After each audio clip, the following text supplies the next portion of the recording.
Jangan lupa subscribe YouTube channel Metro TV News dan jangan lupa nyalakan notifikasinya.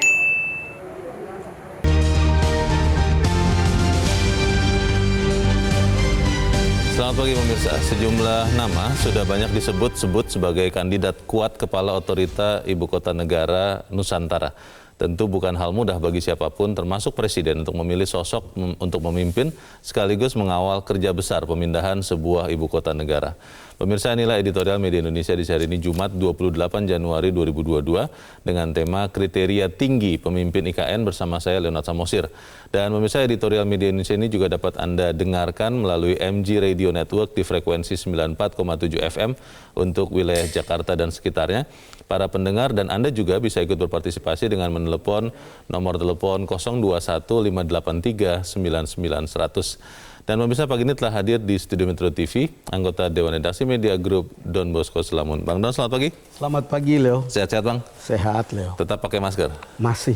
Karena COVID mulai meningkat lagi nih, Bang. Meningkat lagi malah. Iya. Kita akan bahas mengenai Ibu Kota Negara, khususnya pemimpinnya ya, Bang ya. Tetapi sebelumnya kita lihat dulu pemirsa dan Bang Don, ada beberapa berita yang diperhatikan Media Indonesia untuk hari ini. Yang pertama, ini ada headline, pemulihan ekonomi berjalan baik. Nah, baiknya ini seperti apa nih, Bang Don? Iya, kemarin kan Leo jadi moderatornya kan? Oh iya, ini dari MJN Summit, saya betul. Saya kebetulan ikut, lalu kemudian kita dengar Pak Erlangga bilang pertumbuhan itu diperkirakan 5,2%. Iya. Setelah tahun ini kemungkinan kita 3,7 sampai 4%. Saya ingat ketika dengar kemarin itu ada beberapa indikator yang memperkuat perkiraan kenapa kita bisa tumbuh 5,2% itu. Yeah. Memang dinyatakan bahwa akan ada beberapa persoalan global, termasuk krisis energi, kemudian soal COVID dan seterusnya. Tapi kata Menko Perekonomian, ya sebetulnya kita cukup mumpuni dan aman begitu. Kenapa? Karena kita punya surplus transaksi berjalan, kemudian cadangan devisa kita bagus, ekspor impor yang terus naik signifikan, nilai tukar rupiah yang relatif stabil, dan IHSG dan lain-lain. Beberapa indikator ekonomi memperlihatkan bahwa kita cukup aman untuk memperkirakan pertumbuhan ekonomi itu 5,2%. Oke. Kita harapkan walaupun di tengah-tengah ancaman pandemi yang masih terus berjalan, kemudian ada kondisi geopolitik ya Bang ya, yang semakin memanas di beberapa tempat, kita bisa benar-benar bertumbuh dan berkualitas. Kita tinggalkan berita itu, kita ke berita selanjutnya terkait perjanjian antara Indonesia dan Singapura. DPR akan segera meratifikasi perjanjian Indonesia dan Singapura. Ini apa? Kalau tidak diratifikasi itu bagaimana Bang penjelasannya? Ya, kalau tidak diratifikasi ya tidak bisa berlaku. Tidak bisa berlaku. Jadi, walaupun sudah tanda tangan ya? Walaupun sudah ditandatangani, tapi ratifikasi ini penting dan itu kan tugas DPR, kewenangan DPR. Dan saya kira pertemuan di Bintan itu sangat bersejarah dan hasilnya juga sangat bersejarah. Hal yang selama ini kita ributkan soal tidak bisa ekstradisi para koruptor atau apapun dari Singapura, sekarang sudah mungkin begitu. Dan ya kalau selama ini diasumsikan ada sejumlah koruptor justru tinggal di sana gitu, ya saatnya mestinya sudah bisa diinventarisir siapa saja gitu yang bisa dimintai untuk diekstradisi. Tetapi kan harus ada ratifikasi ini. DPR menurut saya tidak punya alasan lagi untuk menunda-nunda. Gitu. Prosesnya terus biasanya lama, cepat ya, atau mereka kan kemudian kan sidang lalu kemudian mengesahkan. Kita tidak tahu apakah akan ada masuk angin dan seterusnya untuk kemudian memperlama itu kan. Proses politiknya kan tidak bisa lihat Leo. Tapi kali ini menurut saya sih setelah bertahun-tahun mestinya tidak akan ada soal yang besar. Gitu. Kita percaya bahwa wakil rakyat kita akan bekerja sungguh-sungguh terkait perjanjian Indonesia dan Singapura. Percaya nggak, Leo? Percaya, Bang. Walaupun Abang ketawa, saya percaya. Baik, kita tinggalkan itu, kita ke editorial, pemirsa. Editorial hari ini diberi judul Kriteria Tinggi Pemimpin IKN, Ibu Kota Negara. Kriteria tinggi, ini maksudnya bagaimana nih, Bang Don? Ya, Leo, lepas dari orangnya, kriteria itu akan menjadi sangat penting kalau kita lihat konteksnya. Konteks pembangunan ibu kota baru adalah pembangunan sebuah ibu kota negara dengan kualitas ikonik yang besar. Gitu. Satu. Kedua, kita lihat bahwa ini butuh waktu yang pendek gitu ya, waktunya pendek dan itu berarti perlu cepat. Yang ketiga, ini kan pembangunan infrastrukturnya masif. Dengan dana yang tidak sedikit. Ada 500-an triliun sampai di atas itu gitu. Dan pembangunan infrastrukturnya itu kan besar. Kemudian perpindahannya itu kan akan cepat. Maka seorang kepala otorita haruslah ditentukan sebagai seseorang yang punya strong leadership. Kedua, karena pembangunan infrastrukturnya besar dan melibatkan dana yang besar, dia juga harus bersih. Lalu kemudian yang ketiga, karena ini ditentukan oleh presiden dengan target-target yang sudah jelas begitu, di mana 5 tahun pertama itu pembangunan infrastruktur.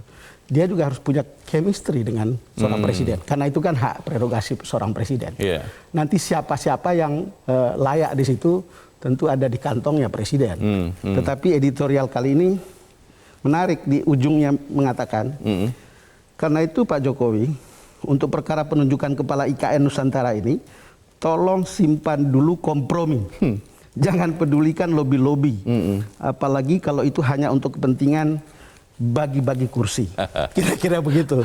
Editorial hari ini untuk mengatakan bahwa seseorang di sana itu mestinya seseorang yang relatif bersih dari urusan korupsi, dari KKN, dari urusan politik dan seterusnya. Karena ini ya betul-betul pembangunan infrastruktur sebuah ibu kota baru. Nah, pertanyaannya apakah benar di Republik ini ada orang dengan kriteria seperti itu, Bang Nur? Kita akan bahas dan pemirsa, inilah editorial Indonesia untuk hari ini, Jumat 28 Januari 2022, kriteria tinggi pemimpin IKN.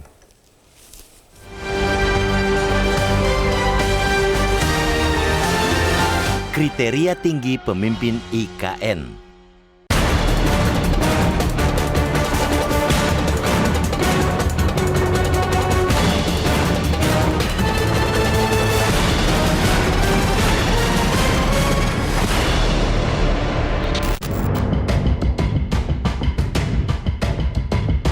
Satu babak dari rencana pembentukan Ibu Kota Negara atau IKN Indonesia yang baru sudah terlewati.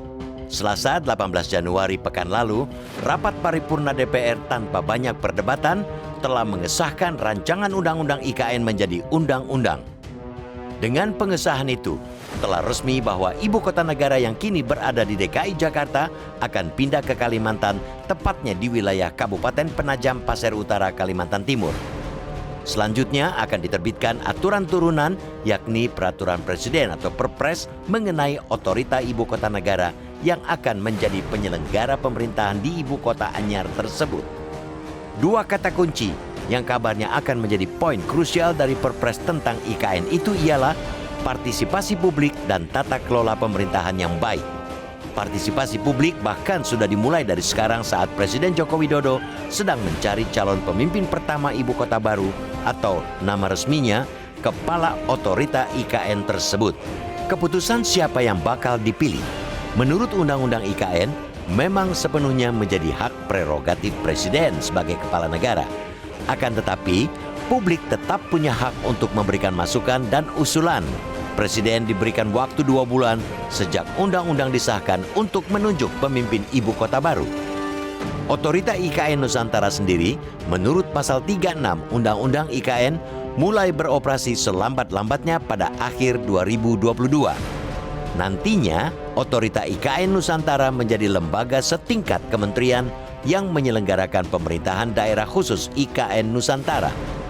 Tentu, bukan hal mudah bagi siapapun, termasuk Presiden, memilih sosok untuk memimpin sekaligus mengawal kerja besar pemindahan sebuah ibu kota negara.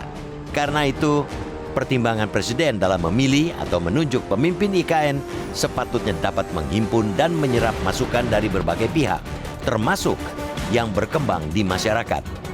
Soal bursa calon, sejumlah nama sudah banyak disebut-sebut sebagai kandidat kuat Kepala Otorita IKN Nusantara, mulai dari Basuki Cahayapurnama, Bambang Sumantri Brojonegoro, Azwar Anas, hingga Tumiana. Keempatnya pada 2020 lalu pernah disebut oleh Presiden Jokowi memiliki kans menjadi pemimpin IKN. Belakangan juga muncul nama baru setelah Jokowi melempar sedikit kode spesifik bahwa calon ketua otorita IKN idealnya ialah yang pernah memimpin daerah dan berlatar belakang arsitek. Suka tidak suka, publik pun langsung mengarahkannya ke dua orang yang selain memenuhi dua klasifikasi itu, juga punya posisi secara politik cukup kuat. Gubernur Jawa Barat Ridwan Kamil dan Menteri Sosial Tri Risma hari ini. Namun patut kita ingatkan, kita jangan terjebak pada sosok atau figur. Sosok mestinya hanyalah output dari saringan berupa kriteria yang harus ditetapkan sebelumnya. Karena ini adalah sebuah kerja besar dengan pertaruhan yang besar pula. Presiden layak pasang harga tinggi dalam menentukan kriteria. Tetapkan kriteria seideal mungkin, sehingga sosok yang dihasilkan benar-benar sosok yang mumpuni. Sebut saja misalnya, pemimpin IKN harus visioner, punya kemampuan manajerial tinggi, punya wawasan good governance yang amat baik, berintegritas, dan ini yang paling penting, punya rekam jejak yang menjaga jarak dengan korupsi. Sekali lagi, ini bukan kerja yang ringan. Pembangunan IKN bukan kerja 1-2 tahun. Membangun ibu kota baru negara artinya membangun dari titik nol. Pun bukan membangun secara fisik semata, melainkan membangun keseluruhan aspek kebudayaan dan kehidupan. Ini kerja panjang yang mesti dilakukan dengan tekun, konsisten, persisten, juga penuh visi dan perhitungan matang. Karena itu, Pak Jokowi, untuk perkara penunjukan kepala IKN Nusantara ini, tolong simpan dulu kompromi. Jangan pedulikan lobi-lobi, apalagi kalau itu hanya kepentingan bagi-bagi kursi. Masyarakat juga diharapkan tetap menjaga situasi kondusif. Kalau ada yang mempermasalahkan terkait ibu kota baru, biarkan hukum yang bekerja.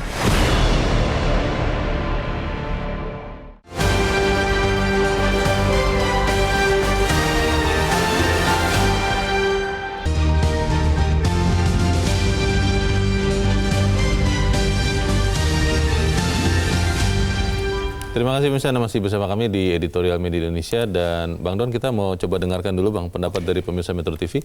Kita sudah terhubung dengan pemirsa Metro TV di Bekasi, Jawa Barat, ada Pak Ondo Silitonga. Pak Ondo, selamat pagi. Selamat pagi Bung Leo, selamat pagi Bung Don Bosco. Selamat pagi. Bagaimana Pak Ondo, kriteria tinggi pemimpin IKN ini Pak, bagaimana Pak? Oke, sebelum mengkomentari soal kriteria, saya mau bertanya dulu nih, mungkin Bung Don Bosco bisa tanya. Itu nantinya Kabupaten Penajem Pasir Utara masih ada nggak? Atau DPRD-nya masih ada nggak? Bila masih ada, hubungannya dengan kepala otoritas bagaimana? Apakah ini seperti otorita Batam tempuh hari? Kemudian apakah akan otorita ini mengangkat pegawai baru? Bila iya, jangan mengabaikan masyarakat lokal setempat. Soal kriteria, saya setuju sesuai dengan yang diucapkan, dituliskan di editorial. Tapi saya mau menambahkan, harus yang dapat diterima masyarakat Penajem Pasir Utara, harus mempunyai toleransi tinggi, tidak memecah belah, bukan istri atau anak presiden. Kita takutnya presiden-presiden berikutnya memasang istri atau anaknya jadi kepala otorita di sana. Tidak harus putra daerah, bukan titipan partai, dan siapa yang diangkat harus siap memahami budaya daerah yang dipimpinnya agar tidak terjadi hal-hal yang tidak kita inginkan, demo-demo dan lain-lain. Terima kasih. Terima kasih Pak Ondo Silitonga di Bekasi, Jawa Barat. Selamat pagi Pak. Di belakang Pak Ondo ada Pak Bion di Mataram, Nusa Tenggara Barat. Pak Bion, selamat pagi. Ya, selamat pagi Mas Leo. Selamat pagi Pak Bion. Pak Bion, Metro, selamat pagi. Ya, silakan Pak. Ya, baik Bung Leo. Saya berpikir coba melihat bahwa ibu kota baru kita ini bisa memberikan satu nuansa mercusuar Nusantara ke belahan dunia. Nah, dalam konteks ini, prinsipnya Nusa Tenggara Barat maupun saya pribadi sangat mendukung untuk pemindahan ibu kota. Dalam konteks kepemimpinan, ini sudah menjadi kriteria umum bagaimana integritas, kapabilitas, kualitas, dan sebagainya ini menjadi kriteria umum. Tapi yang menarik, yang perlu sedikit kita perdebatkan dalam konteks Nusantara misalnya, ini kan ibu kota baru. Tapi kok sistem pemerintahan kita ini seperti gubernur? Ini menjadi pertanyaan buat kami. Nah, dalam konteks hukum ketenaganegaraan kita, namanya ibu kota itu pasti pemindahan Istana Merdeka pindah ke Nusantara. itu harus untuk disiapkan infrastruktur, termasuk kantor-kantor kementerian, dirjen, DPR, dan sebagainya. Nah, kalau sekarang ibu kota baru kita ini levelnya seperti gubernur, itu bukan ibu kota namanya, Mas Leo. Sama saja seperti kita memandatkan negara bagian kalau bisa seperti itu. Baru dia punya presiden baru. Nah, ini perlu kita coba debatkan kembali. Saya kurang setuju nih kalau itu selevel gubernur kepala daerah. Harus Pak Jokowi berkantor di sana dong. Jangan itu kan nanti kepala otorita IKN itu setingkat menteri, Pak, kalau Bapak mencermati berita-beritanya. Ya, kalau selevel menteri, sekarang kan kantor menteri akan dibangun juga Memang akan dibangun, di ibu kota baru. Iya. Nah, kalau sekarang presiden ngantor di Istana Merdeka, Pak Jokowi, sementara menteri ngantor di sana, ada decision maker yang berbeda nanti. Jadi presiden nanti akan di ibu kota negara yang baru, Pak Bion, akan berkantor di situ. Presiden akan bertempat presiden akan berkantor di IKN ini, Pak. Akan dibangun juga istana kerjanya. Nah, itu saya setuju. Jadi kita 100% lah mendukung terhadap istana baru kita. Jangan malah kanyang saja atau Taj Mahal akan menjadi ikon dunia, tapi ini kita jadikan ikon dunia jadinya di Kalimantan ini. Itu aja mungkin, Mas Leo. Terima kasih. Oke, terima kasih Pak Bion di Mataram, Nusa Tenggara Barat. Selamat pagi, Pak. Mungkin soal penjelasan ya Bang Don ya, karena kayak seperti Pak Bion barusan mengira bahwa ini setingkat gubernur saja begitu. Ini kan padahal tidak. Bagaimana, Bang? Iya, minggu lalu di tempat ini saya juga yang membawakan editorial soal ibu kota ini. Dan di situ kan ditentukan menurut undang-undang yang ada, dia itu dijabat oleh seorang kepala otorita setingkat menteri. Setingkat menteri dan itu ditunjuk oleh presiden. Langsung ya. Sementara daerahnya itu adalah pemerintah daerah khusus. Pemerintah daerah khusus. Jadi ini sebetulnya mungkin bisa disebut sebagai otorita ibu kota. Dan itu mencakup 256.000 hektar tanah, ya, kawasan yang kemudian terdiri dari beberapa klaster. Jadi berbeda dengan yang tadi dikatakan otorita Batam, kalau tidak salah Pak Ondo tadi mengatakan beda ya, Bang ya? Beda kalau itu. Artinya ini dia mengepalai sebuah wilayah yang namanya wilayah ibu kota. Nah, tentu pertanyaan Pak Ondo jadi menarik untuk dijawab. Bagaimana? Apakah Kabupaten Penajam Utara itu masih ada di situ atau dia menjadi bagian? Ini hanya perkiraan saya.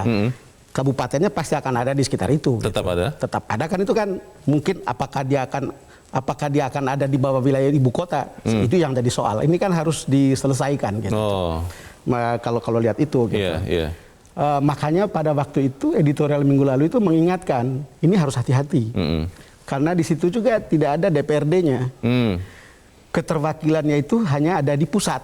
DPR pusat. Jadi tidak ada DPRD tingkat satunya gitu. Dan saya kira nanti akan dilihat pada pelaksanaan teknis dari peraturan pelaksanaan teknikal dari undang-undang ini gitu. Baru akan terjawab pertanyaan Pak Ondo tadi. Seperti apa hubungannya gitu. Karena selama ini kan juga orang bicara begini, nanti itu akan ada di bawah Kalimantan Timur. Tetapi kalau lihat seperti ini sekarang kan itu sebetulnya sebuah daerah sendiri kan. Sendiri ya akhirnya. Daerah yang betul-betul otoritasnya jelas di situ dan itu ibu kota. Gitu. Jadi baik Kabupaten Penajam Pasar Utara maupun Provinsi Kalimantan Timur itu tidak membawahi pemerintahan ibu kota negara ini ya? Nah, itu yang kita belum tahu akan seperti apa. Itu yang akan dipastikan nanti. Kalau kita lihat seperti ini sebagai daerah otorita khusus ibu kota, ya dia punya daerah sendiri. Jadi kalau nanti mungkin dianggap sebagai provinsi, mungkin akan ada satu tambahan lagi provinsi yang adalah provinsi ibu kota. Mungkin ya. Kita juga tidak tahu seperti apa. Kita tunggu aja peraturannya. Itu kita sudah ingatkan pada waktu itu, sampai kita juga bilang bahwa kalau ini disahkan secara tergesa-gesa misalnya, tapi peraturan pelaksanaannya harus betul-betul clear dan clean untuk bisa menjelaskan. Karena ini kan juga baru untuk kita.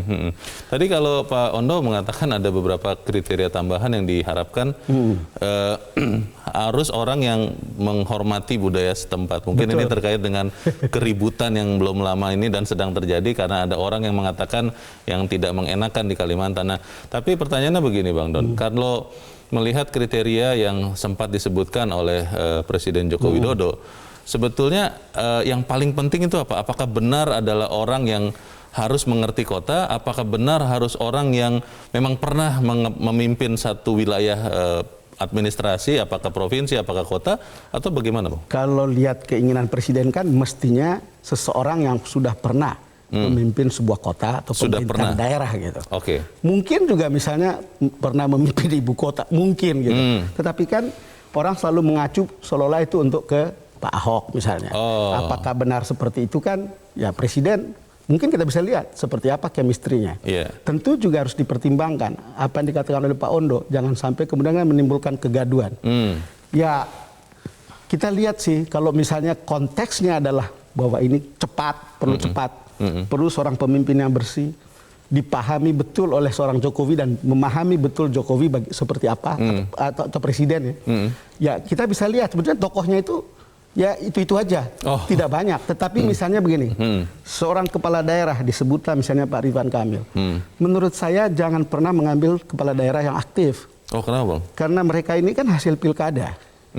Dan ini adalah proses demokrasi. Lagi bagaimana seorang presiden mengambil seseorang yang political appointee oleh rakyat langsung, lalu kemudian diambil untuk memimpin ini. Itu juga tapi kan persoalan. Pernah ada kejadian, Bang, bahwa kepala daerah sedang aktif, dia maju untuk level berikutnya, dan itu bisa juga, Bang? Maju untuk level berikutnya dalam bentuk pemilihan, tapi penunjukannya oleh presiden. Tapi saya tidak tahu apakah hak prerogatifnya sampai di situ. Tapi ini kan soal kelayakan dalam hidup berdemokrasi, bukan soal bahwa saya tidak mendukung misalnya Pak Ridwan Kamil. Kan ada beberapa nama. Itu sebabnya kenapa kemudian disebutlah orang-orang yang bukan orang yang dalam pemilihan di pilkada gitu. Misalnya Ibu Risma kan sudah selesai, Ahok juga sudah selesai, lalu kemudian Anas juga sudah selesai. Tapi kita lihat kan Pak Azwar Anas kan ada jabatan barunya. Oke, pertanyaannya Bang Don, apakah yang akan dipilih ini orang yang memang diprioritaskan punya kemampuan, atau prioritasnya adalah orang yang chemistry-nya dekat dengan presiden? Tapi kita harus jeda dahulu dan bisa tetap bersama kami, Editorial Media Indonesia segera kembali.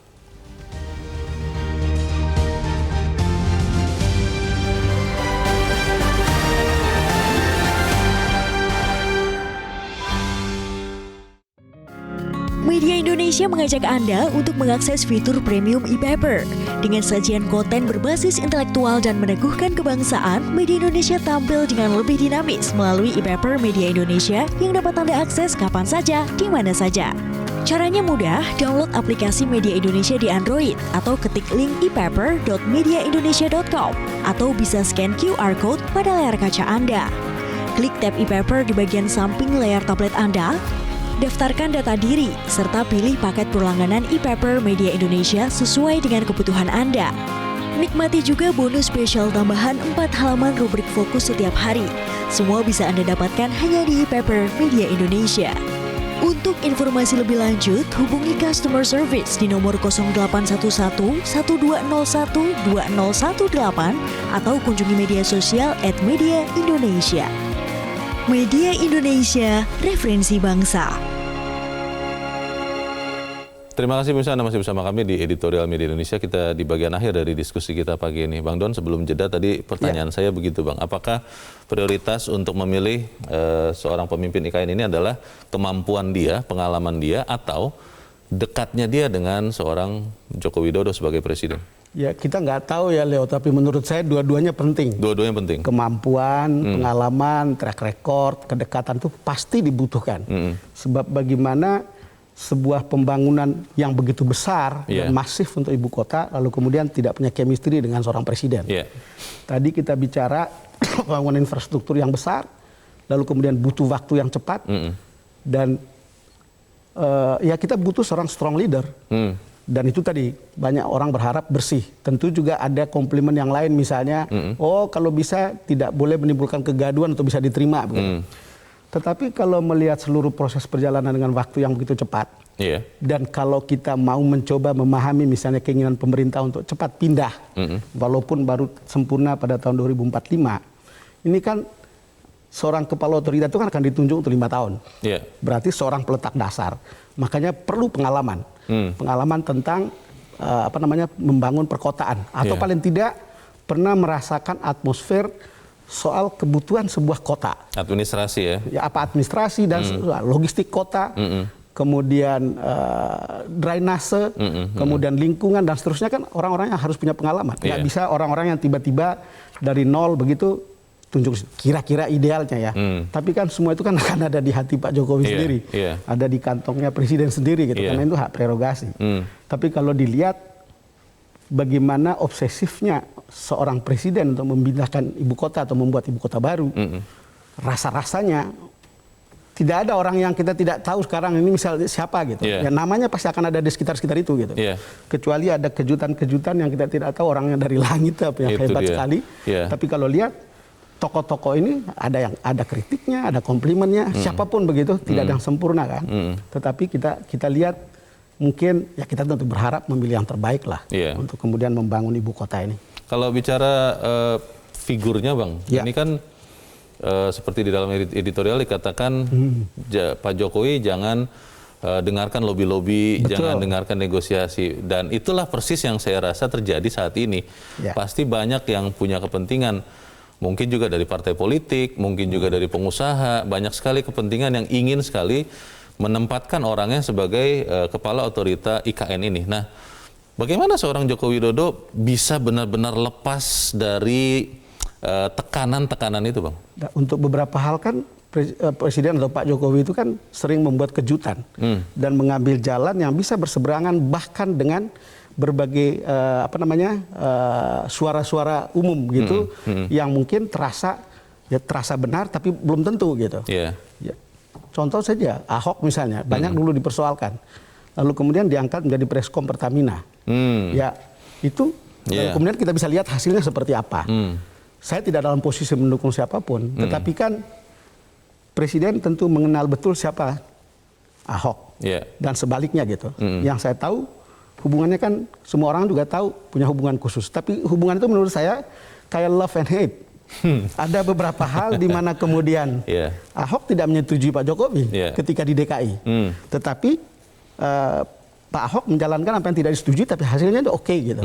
Jadi itu normal saja. Dan Pak Jokowi itu kan orang yang juga sering mendengar untuk hal-hal yang kalau betul itu benar ya silakan aja gitu jalan. Gitu. Yang saya pahami ya, yang saya pahami seperti itu. Jadi tetapi kan nama-nama itu tidak ada nama-nama yang mengejutkan, gitu. Jadi kira-kira akan ada di sekitar situ. Kalau nanti ada nama kejutan yang membuat kita semua, oh ini hebat gitu, ya itu sesuatu bonus gitu.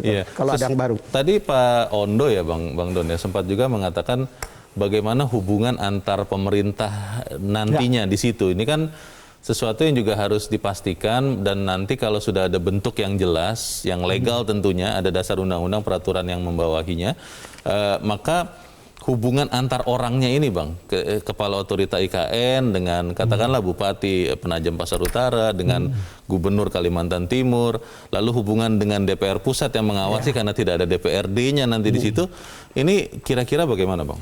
Ya dalam interaksi kan selalu ada plus minus kan, pasti. Selalu ada pro kontra, selalu ada pertemanan, tapi selalu ada perbedaan kan. Itu kan sesuatu hal yang normal dalam konteks hubungan di ibu kota yang baru lalu kemudian di Kalimantan Timur. Saya merasa bahwa ya hal seperti itu akan muncul gitu. Tetapi saya kira bottom line-nya kan target-target pembangunan ibu kota.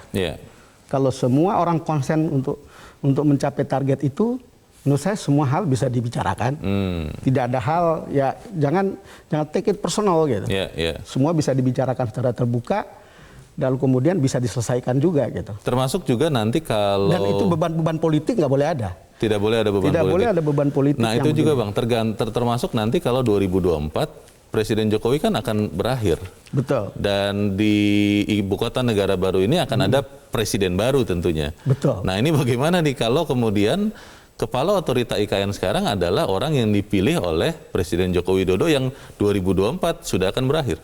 Iya kan tergantung juga presiden berikutnya Leo.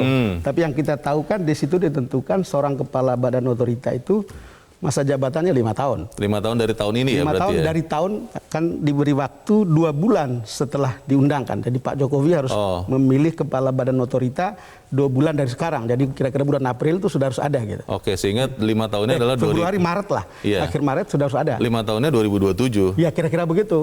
Apakah presiden berikutnya meneruskan tidak? Kalau namanya hak prerogatif presiden kan boleh dipilih lagi, boleh tidak gitu. Tapi Itu hal menurut yang lain saya ya? kalau dilihat seperti sekarang, 5 tahun itu kan sekaligus mengandaikan ada sustainability gitu. Keberlanjutan. Saya kira konsen seorang Presiden Jokowi sekarang ini kan soal keberlanjutan setelah beliau. Apalagi sudah pasti bahwa Pilpres itu pemilu serentak itu Februari 2024 misalnya.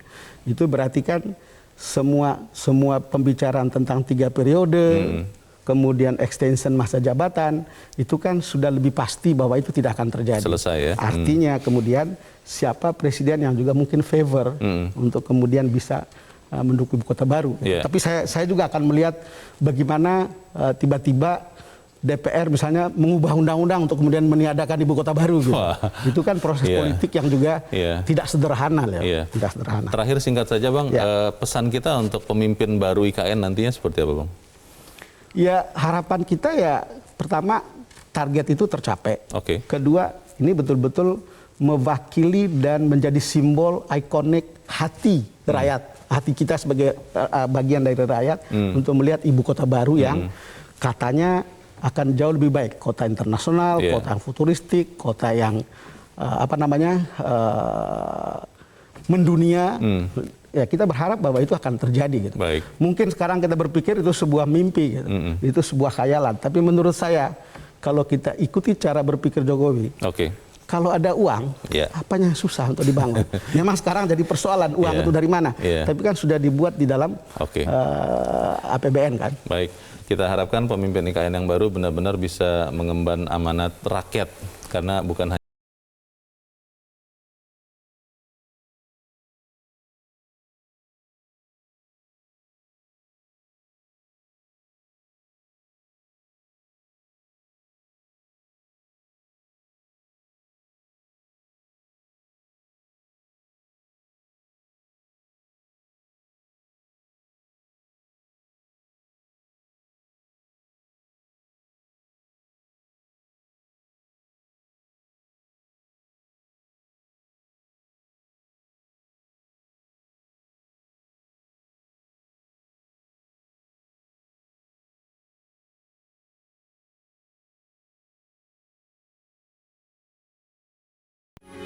Metro TV,